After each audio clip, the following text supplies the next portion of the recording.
नमस्कार। मैं हूं जगदीश प्रकाश। आप देख रहे हैं TFT India live. TFT India live में आप सभी का स्वागत है। बात करें झारखंड की। झारखंड में जहां एक तरफ वहां की राज्य सरकार विधानसभा चुनाव को देखते हुए जनता को बरगलाने के नए नए हथकंडे अपना रही है, वहीं दूसरी तरफ वहां के बेरोजगार युवा रोजगार की भीख मांग रहे हैं और वहां की जनता असुरक्षित महसूस कर रही है। हकीकत क्या है, बात करते हैं ऐसे ही कुछ मुद्दों पर। हमारे साथ मौजूद हैं वरिष्ठ पत्रकार श्री श्याम गिरी जी। सर नमस्कार। नमस्कार जगदीश।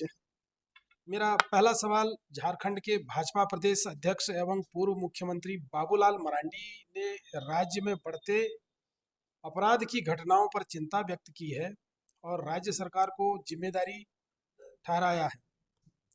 मरांडी ने कहा है, हेमंत सरकार में गुंडों और अपराधियों को छोड़कर कोई भी सुरक्षित नहीं है। उन्होंने कहा कि स्पेशल ब्रांच में तैनात सब इंस्पेक्टर अनुपम कश्यप की गोली मारकर हत्या कर दी जाती है। आए दिन हो रही ऐसी घटनाओं में राजधानी समेत पूरे प्रदेश में डर का माहौल है। कहाँ तक यह सत्य है सर, जरा हमारे दर्शकों को बताइए।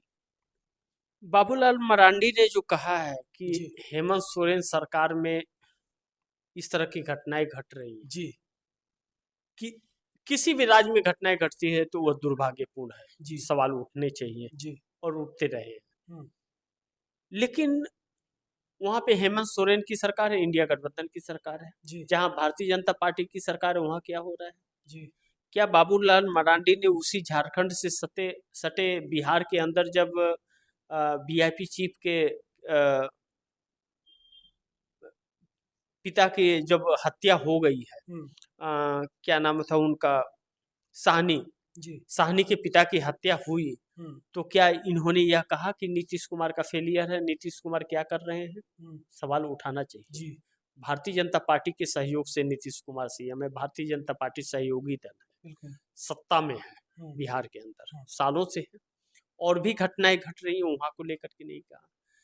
क्या महाराष्ट्र के अंदर भारतीय जनता पार्टी एनडीए की सरकार है, वहां पे एक विधायक को ही गोली मार दिया जाता है और शिंदे के लोग ही कर देते हैं? क्या वहां पे सवाल खड़े किए कि नहीं ऐसा क्यों हुआ है? सवाल हम्म, उठा।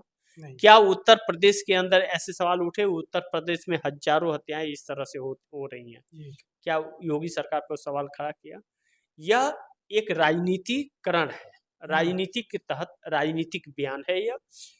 चूंकि भारतीय जनता पार्टी का जनाधार गिर रहा है, या महंगाई को लेकर के बेरोजगारी जो छाई हुई है हम्म, झारखंड के अंदर, उसे लेकर के नहीं कहते हैं। हम्म, जब हेमंत सोरेन की गिरफ्तारी होती है और उसके बाद में आदिवासी समाज को जंगली कहते हैं इनके लोग, हम्म, तब यह नहीं कहते हैं कि क्यों जंगली कह रहे हैं। हम्म, यह गलत है, उसको लेकर के सवाल नहीं खड़े करते हैं। हम्म, लेकिन किसी की कुछ होता है, कोई घटना घटती है, तो यह सरकार को कोसते हैं। हम्म, लेकिन इनको सोचना चाहिए कि उसी की कटघरे में इनकी भी सरकारें आती हैं। हम्म, खैर, मैं हमारे कहने का बिल्कुल तात्पर्य नहीं है कि किसी भी राज्य में घटना घट रही है उसको बढ़ावा देना चाहिए।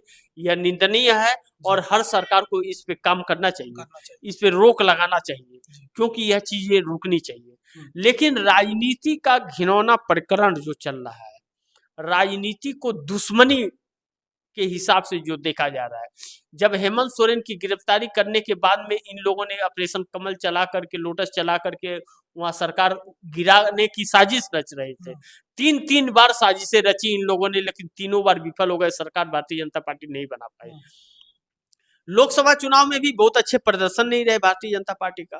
जी अब बाबूलाल मरांडी को यह मालूम हो गया कि अगर इस बार सत्ता नहीं आई तो फिर बाकी 5 साल जो जाएंगे तो इनकी राजनीति बहुत मुश्किल हो जाएगी आगे के लिए कर पाना। क्योंकि अगर नरेंद्र मोदी बहुमत में नहीं आए हैं, हम्म, अब इसके आगे बहुमत में आएंगे इसकी गारंटी नहीं है। हम्म, कितने दिन सरकार रहेगी इसकी गारंटी नहीं है। हम्म, और झारखंड में सरकार सर्वे में आ नहीं रही है। जी यह हताश है जी और इस हताश के तहत वह जो बयानबाजी कर रहे हैं वह है।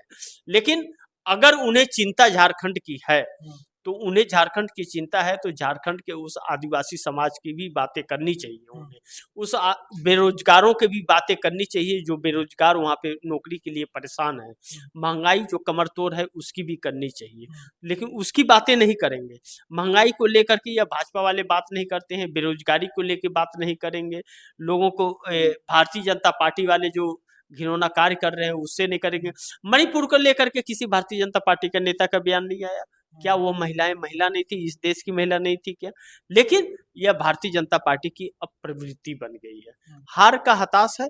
लेकिन फिर मैं यह कहूंगा कि जो अगर इस तरह की घटनाएं घट रही तो वह निंदनीय है, यह सरकार का फेलियर है, चाहे सरकार किसी की भी हो, ऐसी घटनाएं नहीं घटनी चाहिए। सरकार का दायित्व होता है ऐसे कार्यों पर, ऐसे घटनाओं पर रोक लगाए। जी जी जी सर, बढ़ते हैं अगले सवाल की तरफ।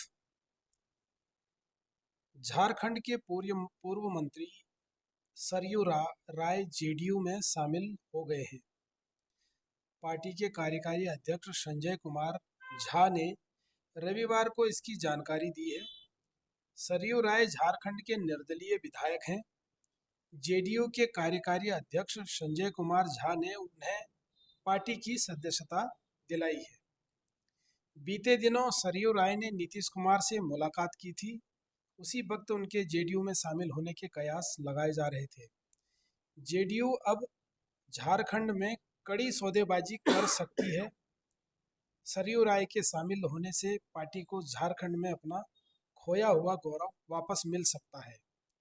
कहाँ तक यह बात आप समझते हैं सर? देखिए जगदीश जी, सरयू राय जो है भारतीय जनता पार्टी में थे, भारतीय जनता पार्टी छोड़ करके वह निर्दलीय चुनाव लड़े थे, जी उनको टिकट नहीं दिया जी था। अब नीतीश कुमार सरयू राय को अपने साथ ले आकर के भारतीय जनता पार्टी को मतलब उसे बार्गेनिंग करने की कोशिश भी कर रहे कोशिश हैं। करेंगे। हाँ जिस तरह से वह मध्य प्रदेश और उत्तर प्रदेश में सीट मांगे थे, भारतीय जनता पार्टी ने नहीं दिया, तो वह झारखंड में उस चुनाव लड़ने का ऐलान कर दिए, सरयू राय के जरिए किए। हम्म, तो इसमें कुछ हिस्सा ऐसे है कि जो बिहार और झारखंड के बॉर्डर एरिया हैं उसमें मौर्य वर्ग के कुछ वर्चस्व हैं। हम्म, 2-3 सीटें ऐसी हैं कि जो मौर्य का दबदबा होता है, हम्म, कुर्मी का। जी और ये नीतीश कुमार भी उसी वर्ग से आते हैं। चूंकि नीतीश कुमार के लिए मुश्किल या सरयू राय के नाम पर हो सकता है 1-2 सीटें निकल जाए, लेकिन वह भारतीय जनता पार्टी का ही नुकसान पहुंचाएंगे, वह इंडिया गठबंधन का नुकसान नहीं हो पाएगा। क्योंकि जिस कुर्मी वोट के दम पर वह जा रहे हैं, तो बिहार के अंदर इनका प्रदर्शन सही नहीं रहा है, और इस 5 सालों के अंदर नीतीश कुमार ने अपने राजनीतिक करियर को दागदार किया है जी और बिहार की जनता को कहीं न कहीं गुमराह करने का कार्य किया है। जी क्योंकि बिहार को जिस तरह विशेष राज्य का दर्जा, विशेष पैकेज की बात थी, 9वीं अनुसूची में आरक्षण को डालने की बात थी, वह कोई भी चीजें बिहार को मिली नहीं है। अब अगर झारखंड में जाएंगे तो क्या कहेंगे कि बिहार को हमने क्या किया, कौन से कार्य हैं, क्योंकि 9वीं अनुसूची में डलवा नहीं पाए, विशेष राज्य का दर्जा ले नहीं पाए, विशेष पैकेज ले नहीं पाए, कोई कार्य किए नहीं, ब्रिज रोज गिरते जा रहे हैं, तो जितने ब्रिज बनाए वह सब गिर गए, तो बाकी इनके पास दिखाने के लिए कुछ है नहीं। बिहार कर्ज में डूब गया है, प्रवासी मजदूर आज भी है, बिहार से सबसे ज्यादा लोग जाते हैं दूसरे राज्यों में काम करने के लिए, कोई सुविधा नहीं है। तो झारखंड के अंदर तो कम से कम इंडस्ट्रीज भी है, बिहार के अंदर क्या है? तो उपलब्धि कुछ नहीं है। सरयू राय के जरिए राजनीति साध रहे हैं और भारतीय जनता पार्टी से कुछ बार्गेनिंग कर सके, इसके लिए एक सरयू राय इसका एक जरिया बन सकते हैं, इसीलिए सरयू राय को जेडीयू में शामिल किया गया। लेकिन एक इंटरनल सर्वे जो आया है, मैं पिछले प्रोग्राम में बताया था कि उसमें भारतीय जनता पार्टी को बहुत नुकसान हो रहा है। भारतीय जनता पार्टी 2019 के प्रदर्शन को भी दोहरा नहीं पा रही है, और तो विपक्ष लायक भी नहीं बचेगी।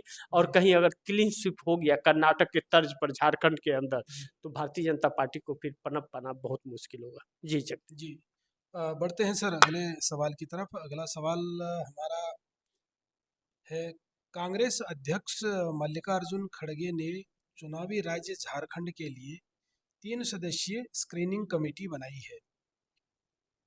ये स्क्रीनिंग कमेटी उम्मीदवारों को स्क्रीन और शॉर्ट लिस्ट करेगी जो चुनाव में भाग्य आजमाना चाहते हैं। कमेटी राज्य के तमाम 81 विधानसभा सीटों पर दावेदारों के दावों में कितना दम है इसकी स्क्रीनिंग करेगी।